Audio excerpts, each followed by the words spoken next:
Well, Shauna was a very, very relaxed weekend in the Premier League. No craziness, no controversies, nothing like that. It was very calm. So I think Yeah, we'll have a very peaceful red card radio tonight, right? absolutely. Yeah. Same old, same old. This is red card radio.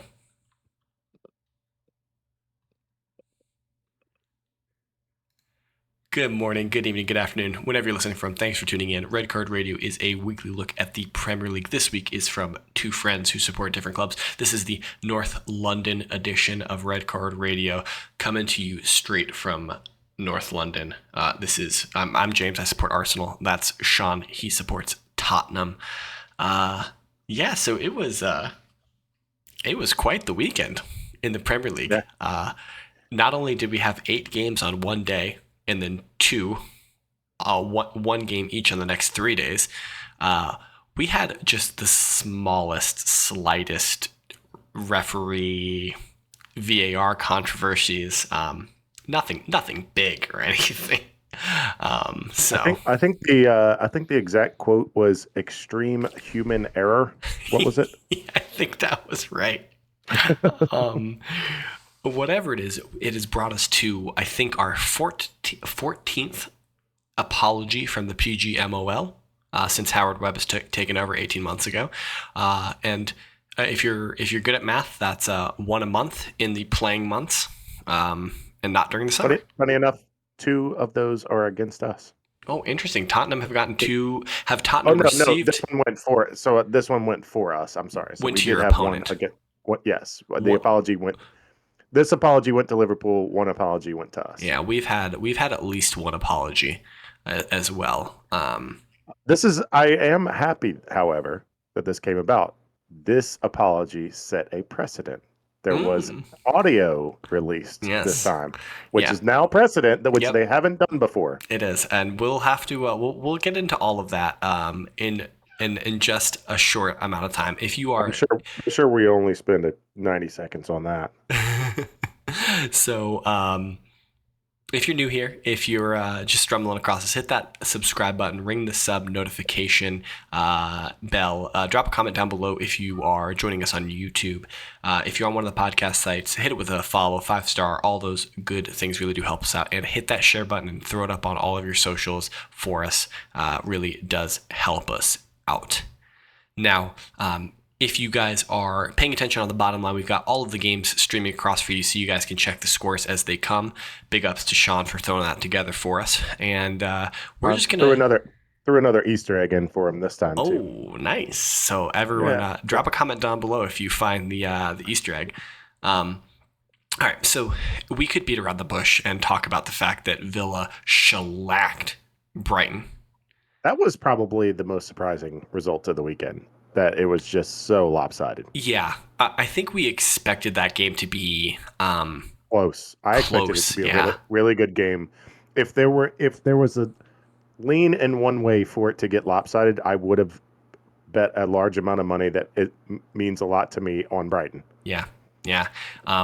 We could talk about the fact that Arsenal shellacked Bournemouth. That one's kind of Okay. expected.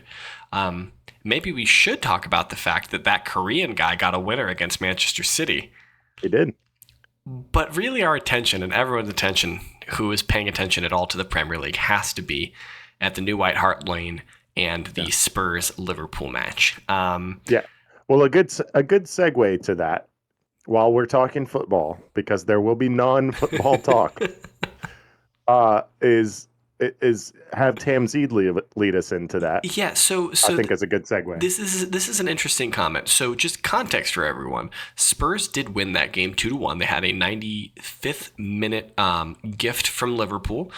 Spurs had done nothing to earn this goal, and it was all through their dumb luck that Liverpool scored an own goal. This is the standard that Sean created last week, and so this is the standard that we're going with in perpetuity for Spurs own goals. But Spurs won the game 2-1. They got a 95th minute winner essentially.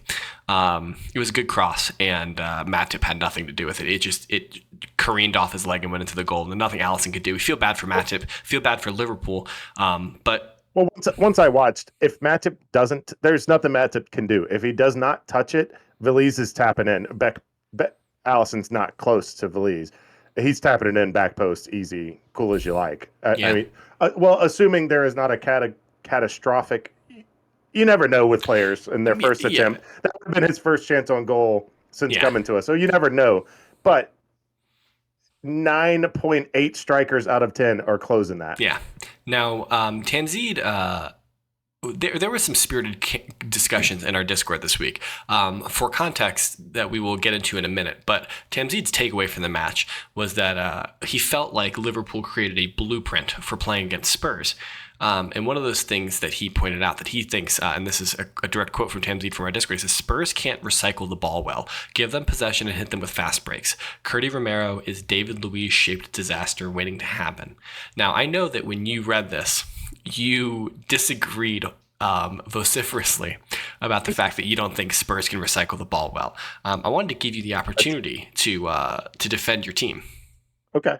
So to provide factual information to a conversation.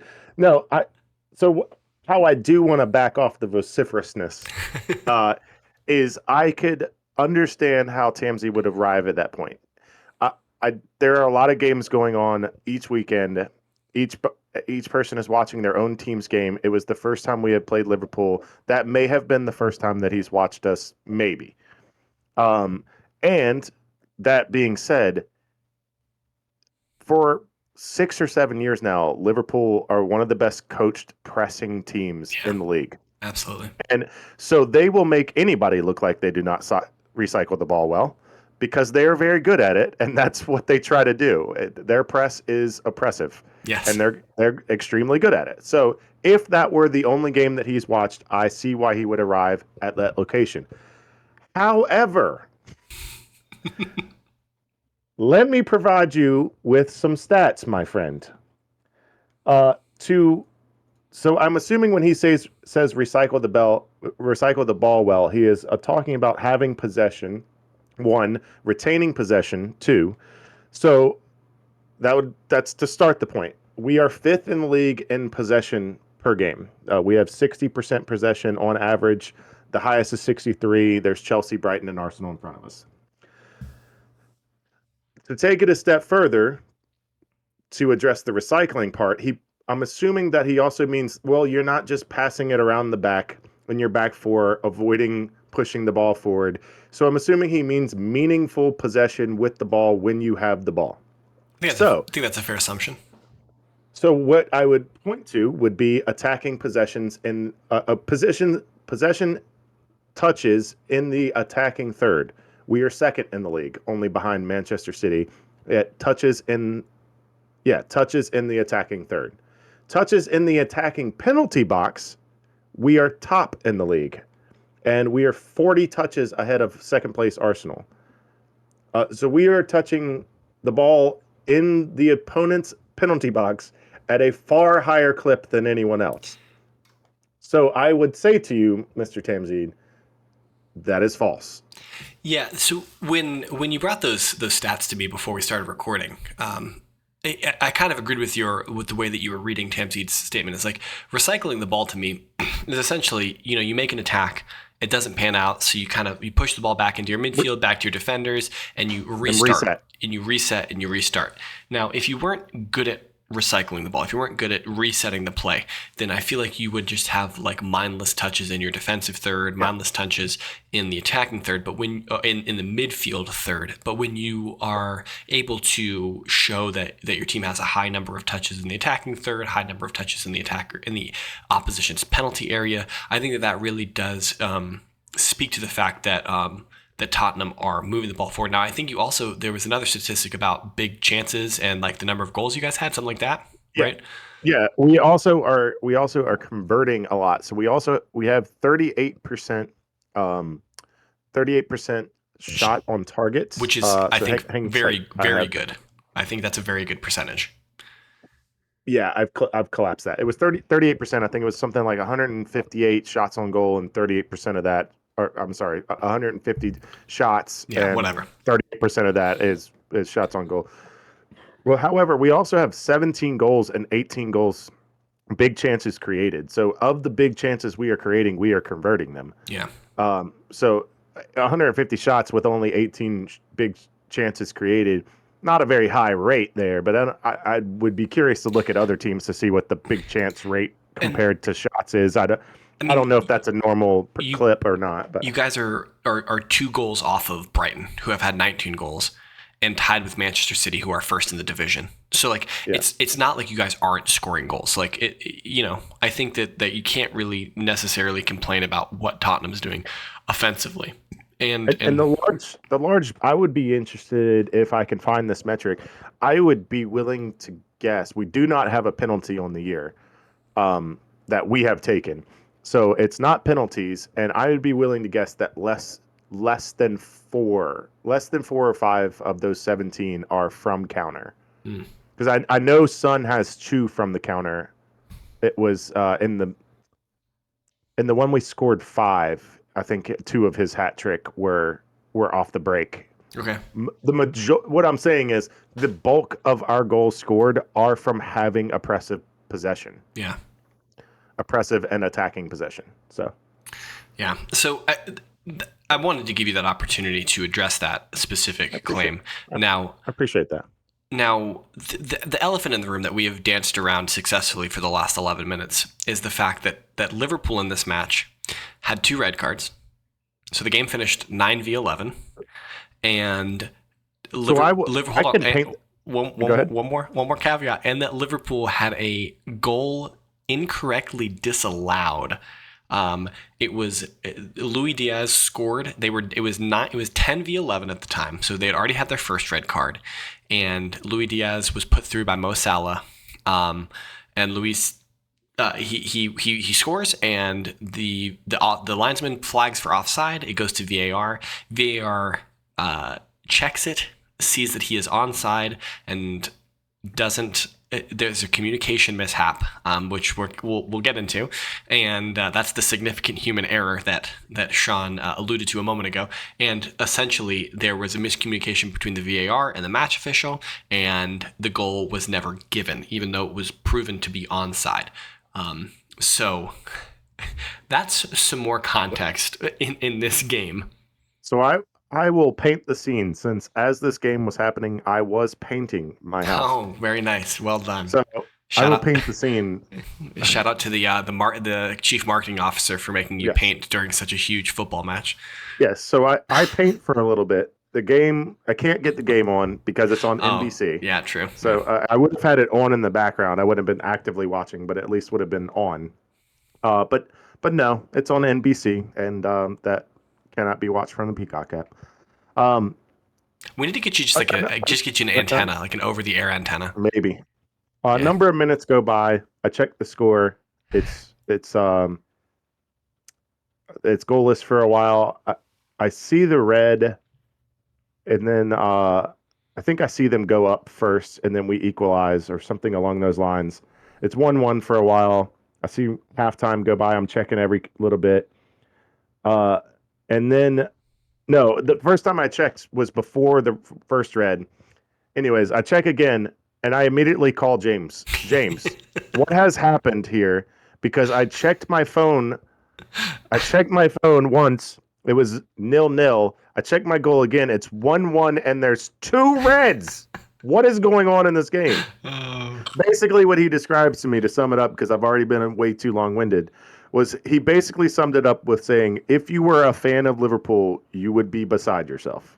Yep. Or you would have a more than a reason to complain about this game if should the roles be reversed. So I took that with what it was into Sunday when I watched.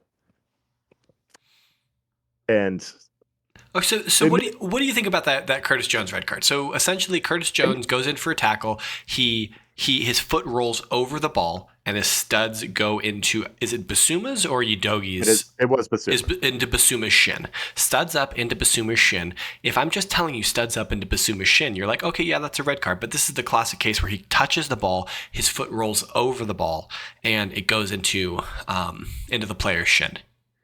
I'll steal Goldbridge for a little bit, because my initial reaction when I watched it live, because my initial reaction was still frames on Saturday. Yeah. And I said I'm reserving all judgment till I see it real time. because you can make a still frame look like anything. Yep. So I watched it real time, and my initial text as I was live texting you guys through this was no, that's not a red. That's you can't give that as a red. Then the more I looked at it from different angles, the more I said, yeah, you do have to give that. He did go in a little dangerous and clumsy, goes over the ball, gets the shin. You got to give that red.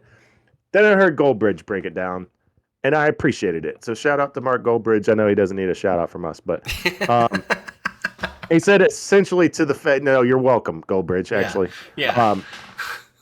um, number one podcast in America, by the way. Is it Uh, really?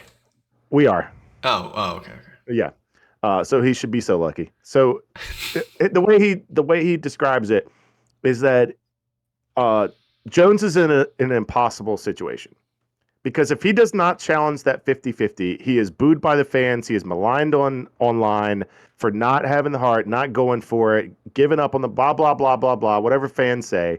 If he backs off of that, he's not going to hear the end of it. So he goes for it. He gets the ball. And then unfortunately, it rolls over the ball and it hits him in the shin.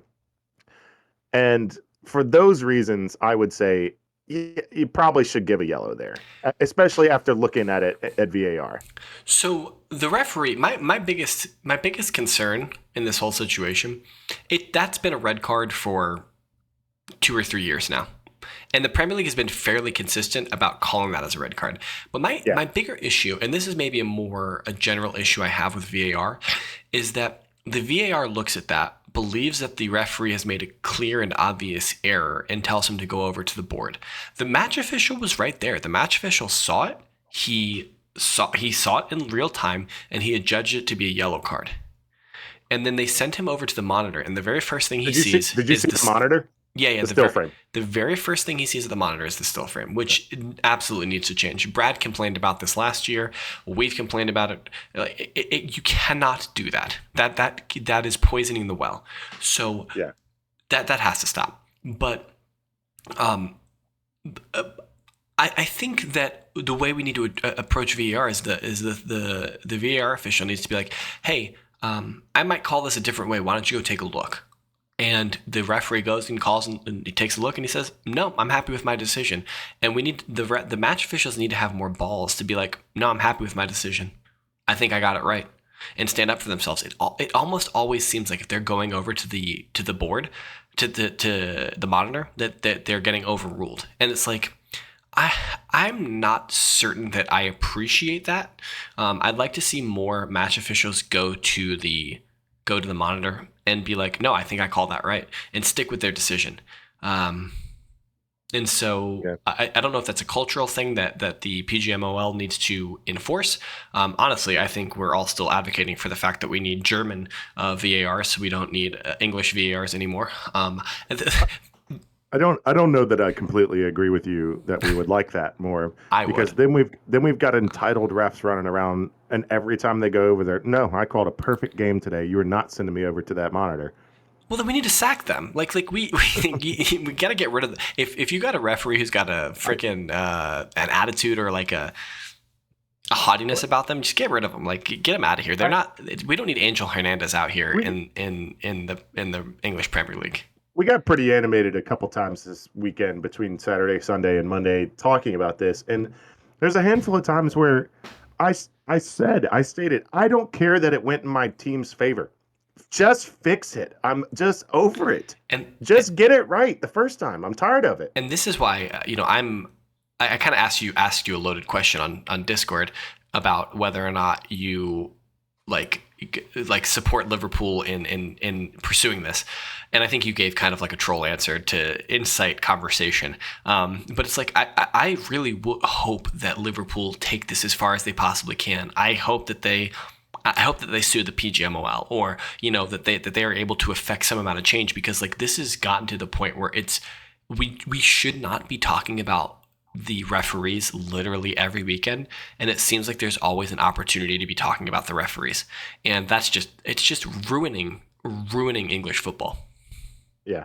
Well, my response was trolly, because Yeah. all I said was I have zero sympathy for Liverpool, and just put two screenshots of the phantom effing armpit armpit 7th minute handball in the box from Sissoko in the 19 final, Champions League final. Or hey, if you want a more recent one, last year when Jota kicks Skip in the head and they don't adjudicate that as a red, I think who then later goes on and scores the winning goal. So, hey.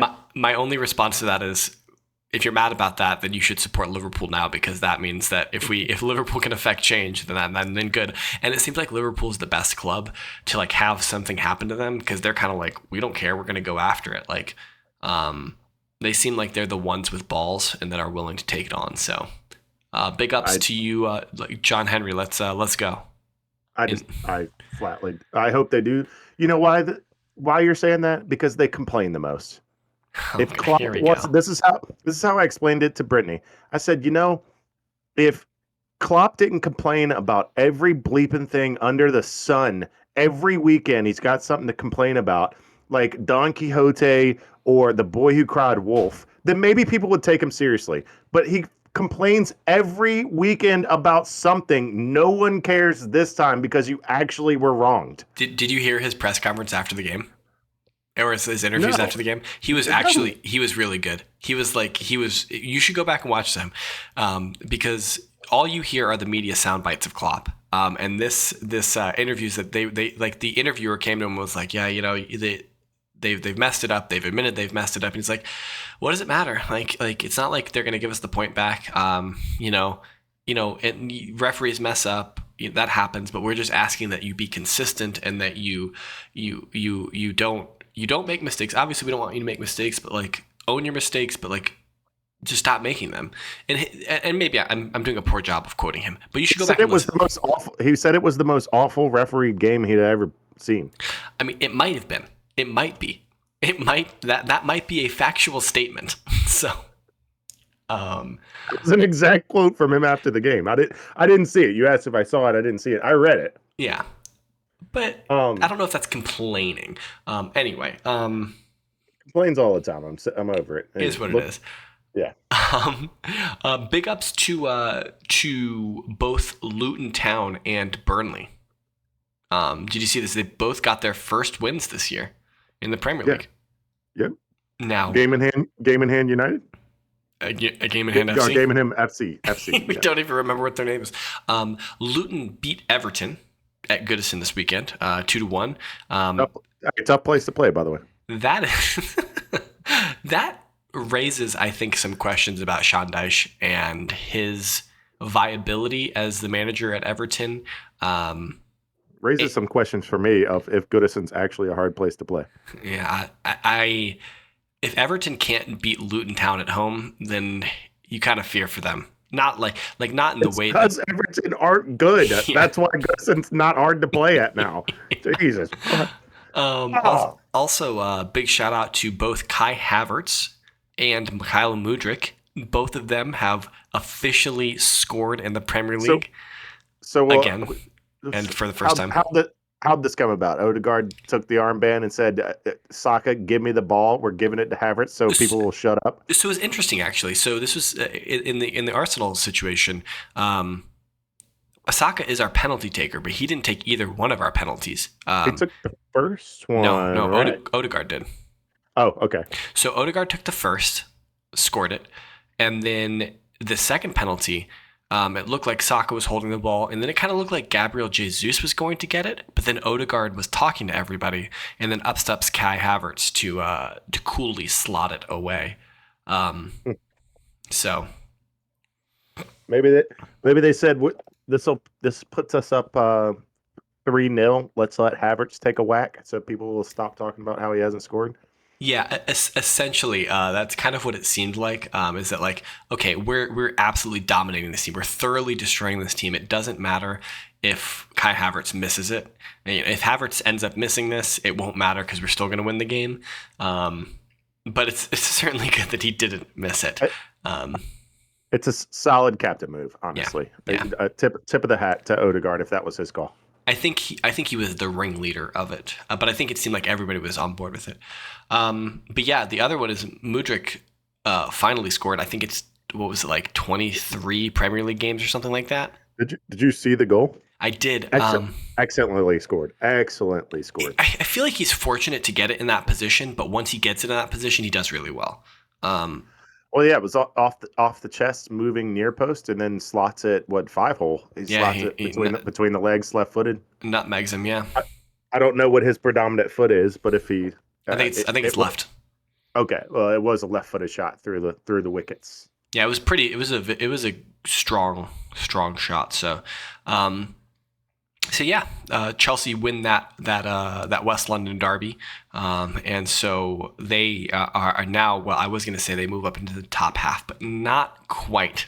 Not quite. They're still they're chasing Manchester United for 10th. You did glaze over just one small thing. Oh, did I? Okay, tell me. Just that Udogie now has two of the top right wingers in his pocket. He locked down Saka and locked down Salah for 180 minutes, my friend. I disagree. Welcome to the Premier League. I disagree with the contention that he locked down Saka, and I disagree with Udogie almost got sat down for a nap against Salah, and if it wasn't for the referee protecting Udogie in that situation, Salah was in on goal 9v11 to score a winner, but. You remember what I'm talking about? So the long ball up to Salah and Udogie are fighting for it.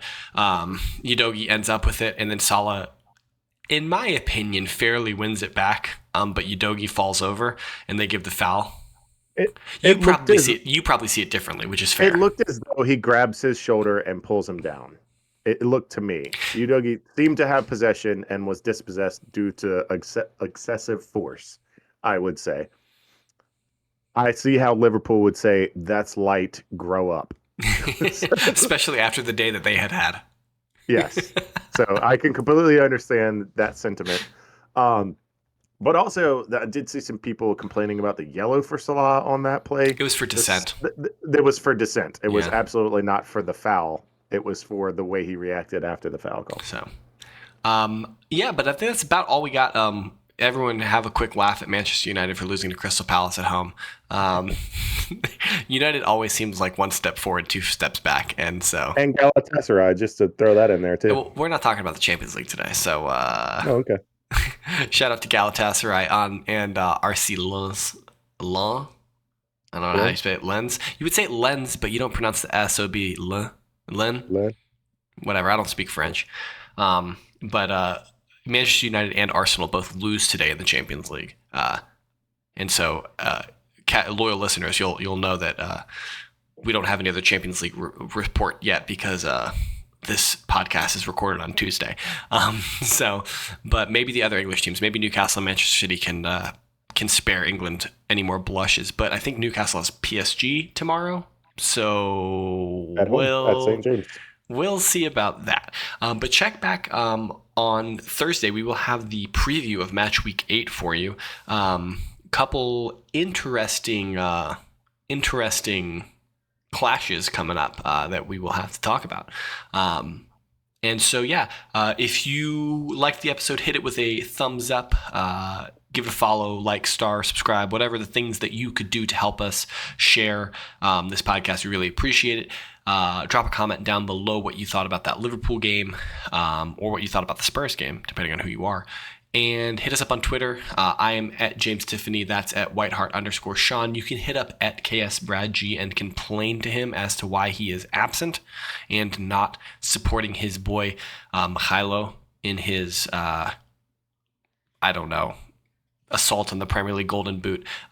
Either way, check back on Thursday for the preview of Match Week 8. But until then, have a good one, and we hope you all take care.